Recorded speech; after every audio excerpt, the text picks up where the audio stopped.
পৃথিবীর ইতিহাসে প্রথম নিজের সম্পদ দিয়ে গোরস্থানের জমি খরিদ করে মুসলমানদের জন্য অক্ষ করেছেন। ওই গোরস্থানের নাম মাকবারাতুস সুবাইকা, যেখানে সুমাইয়া রাদিয়াল্লাহু তাআলা আনহার কবর আছে। অনেকেই যারা হজে যায়, হজের ব্যবসা করে, এরা অনেকেই বলে ওখানে হলো মানে জীবিত মেয়েদেরকে দাফন করা হয়তো, এটা দেখায়, কিন্তু বিষয় তা না। ওখানে সাওলাতিয়া মাদ্রাসা আছে, ছিল, এখন আজিজিয়া চলে গেছে, বিশাল কওমি মাদ্রাসা, প্রায় 100 বছরের বেশি এই মাদ্রাসার বয়স। হাজী ইমদাদুল্লাহ মুহাজির মক্কি, সাইদ হুসাইন আহমদ মাদানী, আশরাফ আলী থানভী রহমাতুল্লাহ আলাইহি ওখানে যাইতেন, ওখানে থাকতেন, কওমি মাদ্রাসা। ওই মাদ্রাসার উস্তাদগণ আমাদেরকে দেখাইছেন। সুমাইয়া রাদিয়াল্লাহু তাআলা আনহার কবর এখনো মাকবারাতুস সুবাইকা স্পষ্ট দেখা যায়, ওই যে কবর। আরো কিছু এখন এটা এখানে দাফন করা হয় না। সুমাইয়া রাদিয়াল্লাহু তাআলা আনহা একজন নারী ছিলেন, দাসী ছিলেন, কিন্তু আল্লাহর সাথে গভীর সম্পর্ক হওয়ার কারণে নির্যাতনের মুখে পড়ে শাহাদাত বরণ করেছেন। কিন্তু সুমাইয়ার নামটা এতই আল্লাহর কাছে পছন্দ আর মকবুল হয়েছে যে এখন লক্ষ লক্ষ মুসলমান মেয়েদের নাম সুমাইয়া।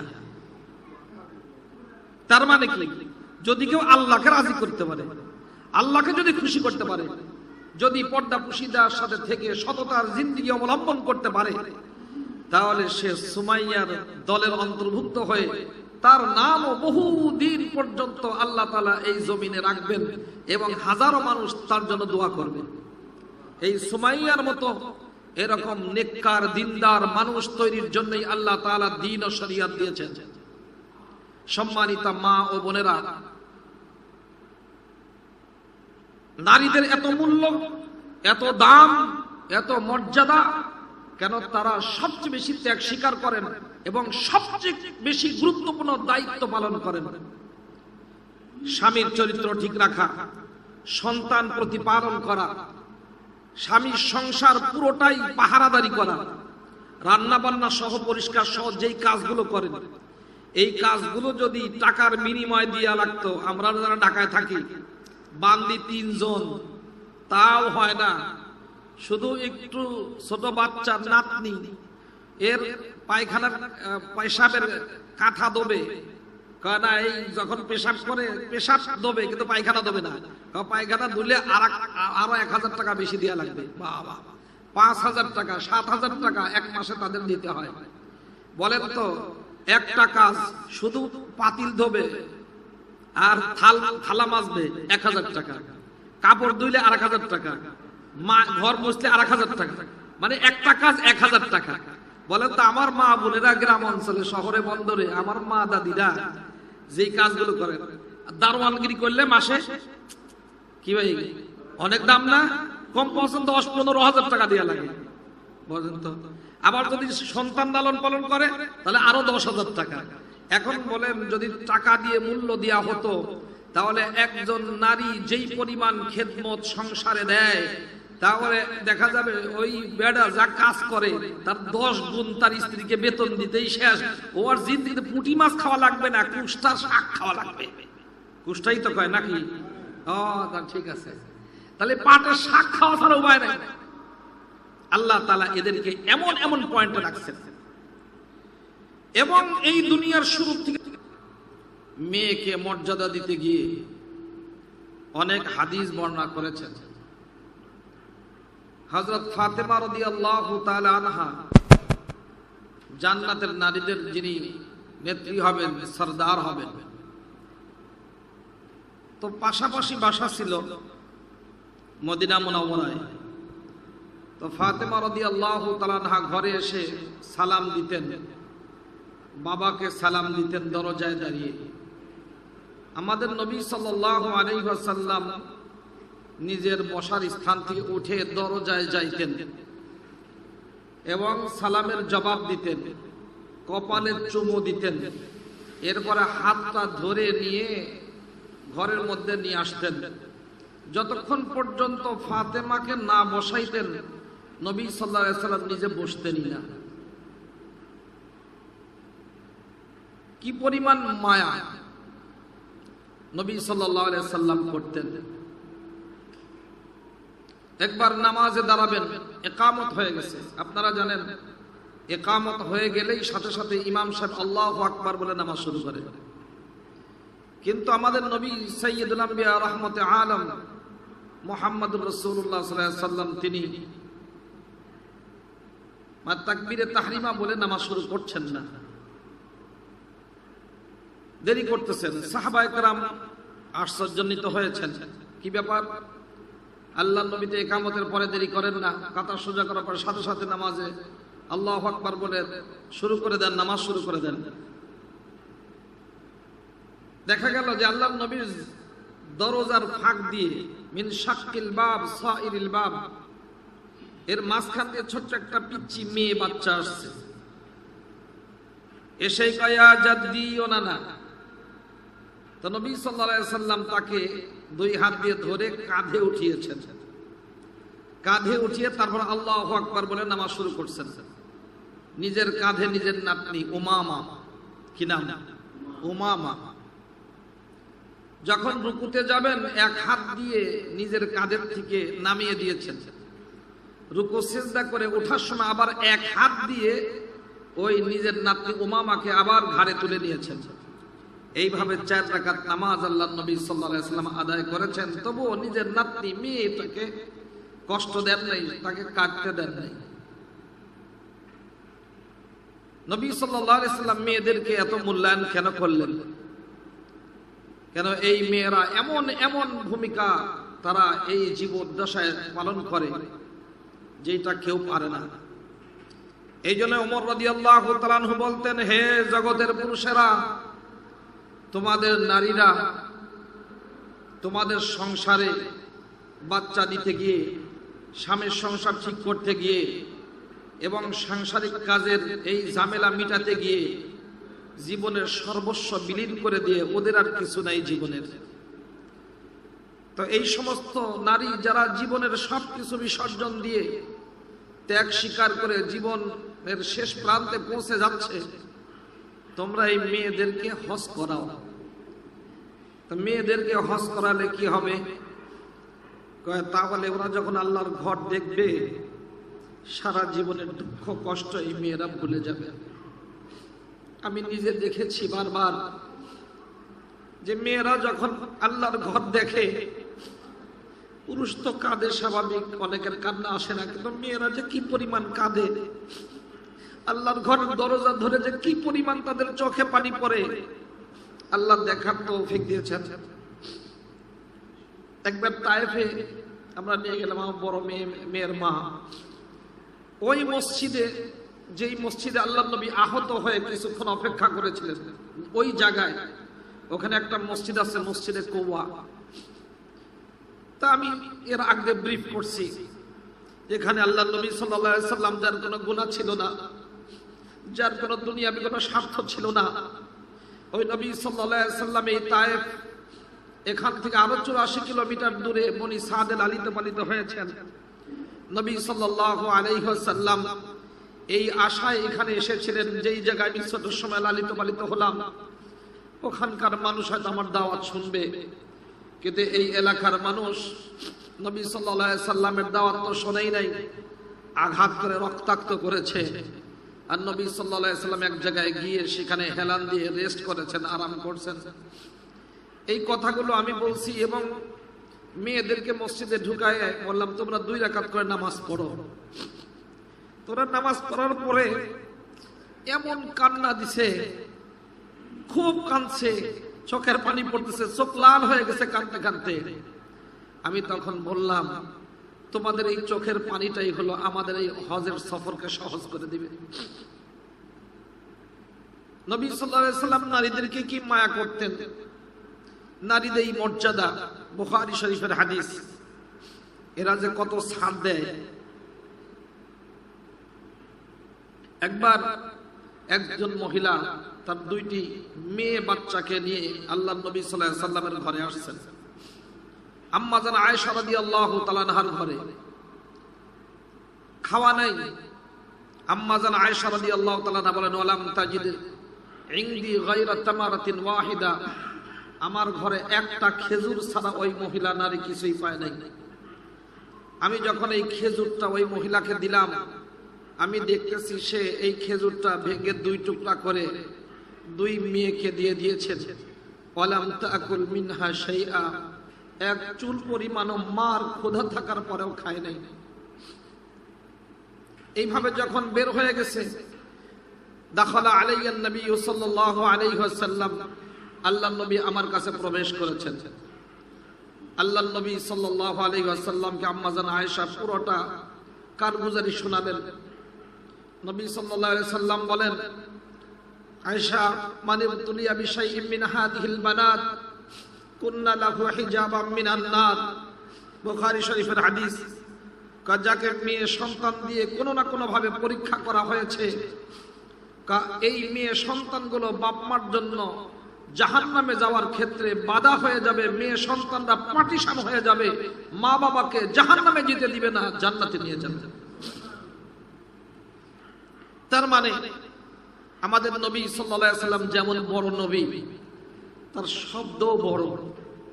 ইবতিলা মানে ইবতুলিয়া বলছেন, তার মানে ইবতিলা মানে পরীক্ষা। বলেন তো, পরীক্ষা কি মানুষকে ফেল করানোর জন্য হয়? পরীক্ষা কখনো ফেল করানোর জন্য হয় না, পরীক্ষা হয় পাশ করানোর জন্য।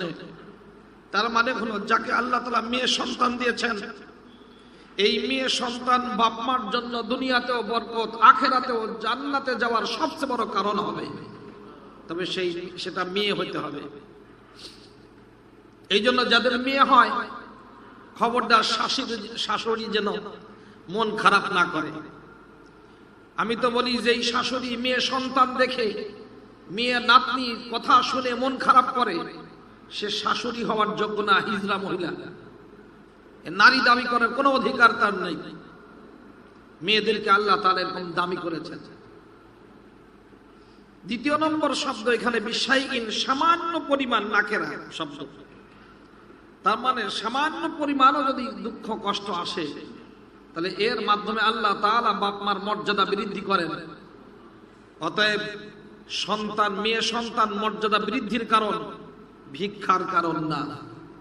আজকে মেয়ে সন্তান হলে বিবাহের জন্য অনেক জায়গায় মসজিদে ভিক্ষা করে, চেয়ারম্যানের কাছে যায়, মানুষের দ্বারে দ্বারে মেয়েকে বিবাহের জন্য সাহায্য চায়, যে মেয়ের বিদায় করতে পারতেছে না, টাকা নাই।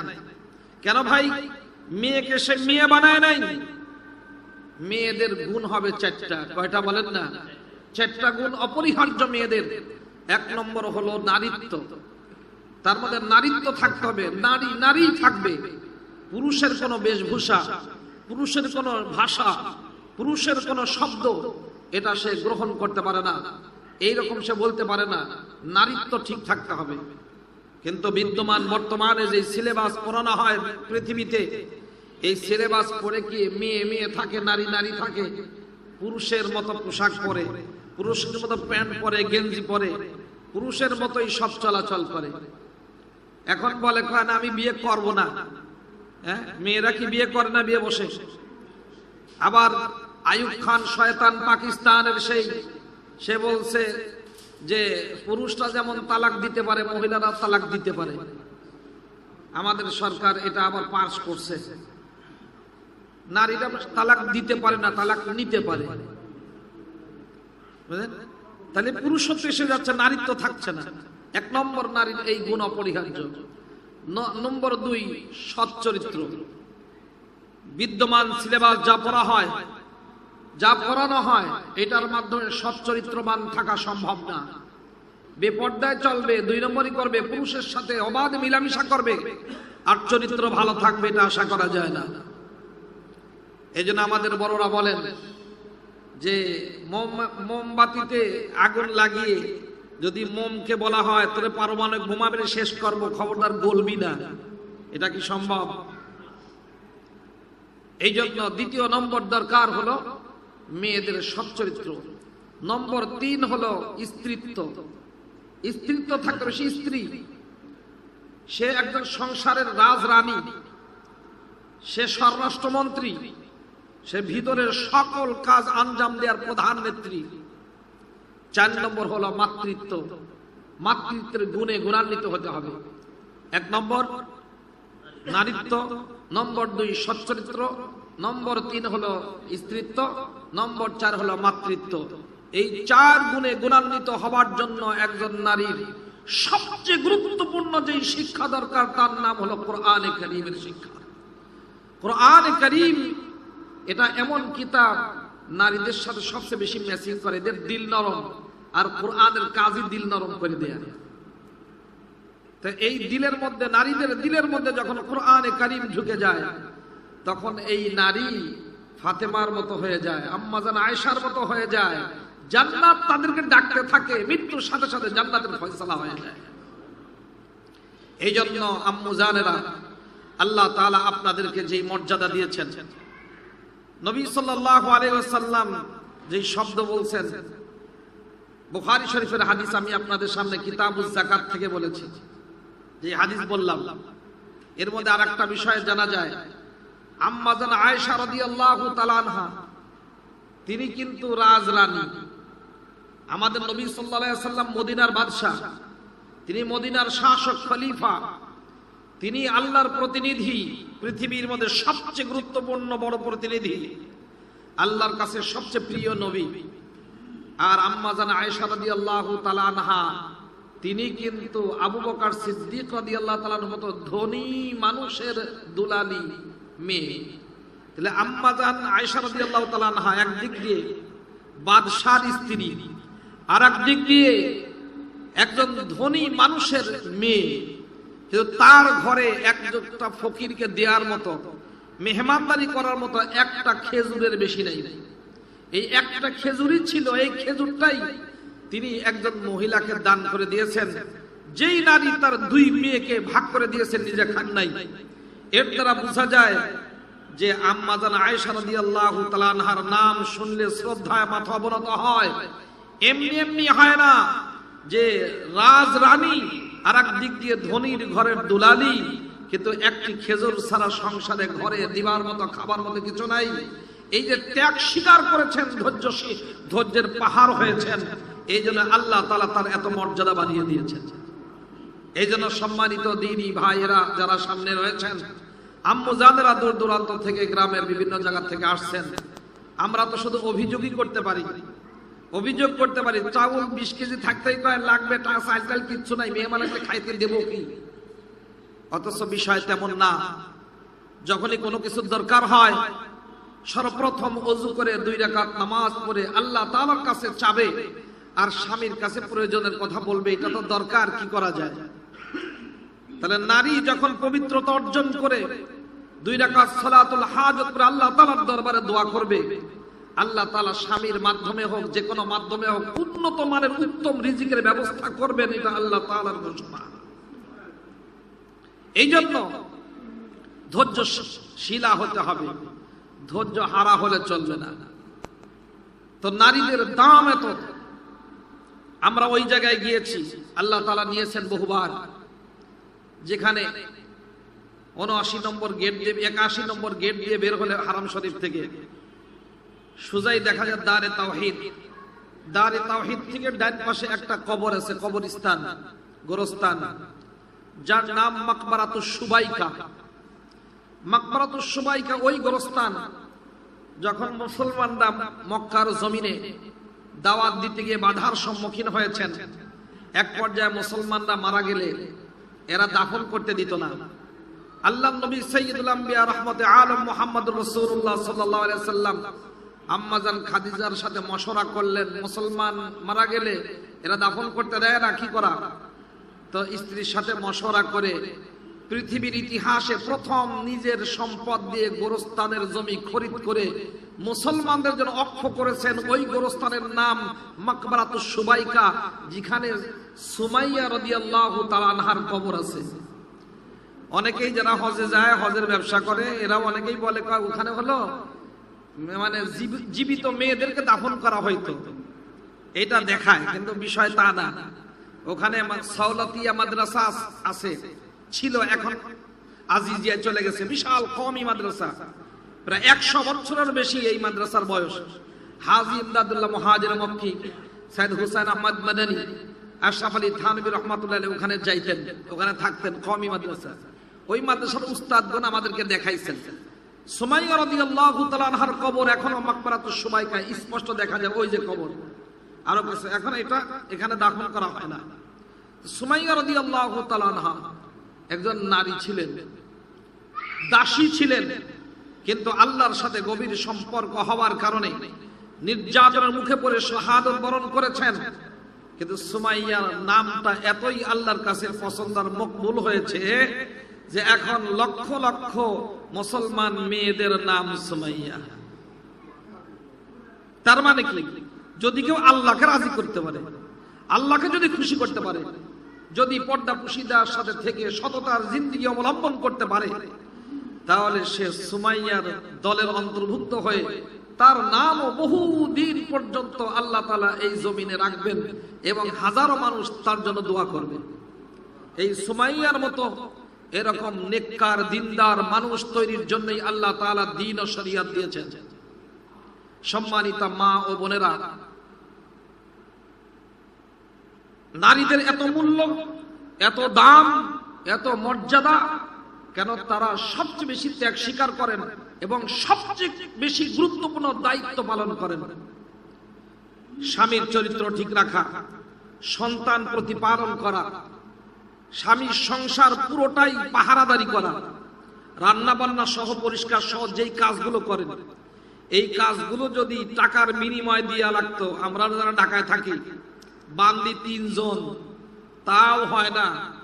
শুধু একটু ছোট বাচ্চার নাতনি এর পায়খানার পেশাবের কাঁথা দেবে, না এই যখন পেশাব করে পেশাব দেবে কিন্তু পায়খানা দেবে না, পায়খানা ধুলে আরো 1000 টাকা বেশি দেওয়া লাগবে। বাবা, 5000 টাকা 7000 টাকা এক মাসে তাদের দিতে হয়। বলেন তো, একটা কাজ শুধু পাতিল ধোবে আর থালা মাজবে 1000 টাকা, কাপড় ধুইলে 1000 টাকা, মা ঘর মুছলে 1000 টাকা, মানে একটা কাজ 1000 টাকা। বলেন তো, আমার মা বোনেরা গ্রাম অঞ্চলে শহরে বন্দরে আমার মা দাদিরা যে কাজগুলো করে, দারোয়ানগিরি করলে মাসে কি ভাই অনেক দাম না? কম পছন্দ 10-15 হাজার টাকা দেওয়া লাগে। বলেন তো, আবার যদি সন্তান লালন পালন করে তাহলে আরো 10,000 টাকা। এখন বলেন, যদি টাকা দিয়ে মূল্য দেওয়া হতো তাহলে একজন নারী যেই পরিমাণ খেদমত সংসারে দেয়, তাহলে দেখা যাবে ওই বেড়া যা কাজ করে তার 10 গুণ তার স্ত্রীকে বেতন দিতেই শেষ। ওর জিন্দিগিতে পুঁটি মাছ খাওয়া লাগবে না, কুষ্টার শাক খাওয়া লাগবে। কুষ্টাই তো কয় নাকি? ও ঠিক আছে, তাহলে পাটের শাক খাওয়া ছাড়া উপায় নাই। আল্লাহ তাআলা এদেরকে এমন এমন পয়েন্টে রাখছেন। এবং এই দুনিয়ার শুরু থেকে এ পর্যন্ত, বিশেষ করে ইমাম বুখারী দেখেন, ইমাম তিরমিজি, মুহিউদ্দিন আব্দুল কাদের জিলানী, এরপরে বাইদি বুস্তামি, আরো বড় বড় যে সমস্ত মনীষীরা চলে গেছেন, এই মনীষীরা মনীষী হওয়ার পিছনে, এত বড় পীর সাহেবরা বড় পীর হওয়ার পিছনে, শাইখুল হাদিস হওয়ার পিছনে, মুহাদ্দিস হওয়ার পিছনে, মুফতি হওয়ার পিছনে বাপের তুলনায় মায়ের অবদান বেশি। মায়ের অবদান বেশি। এই জন্য মাদের এত দাম।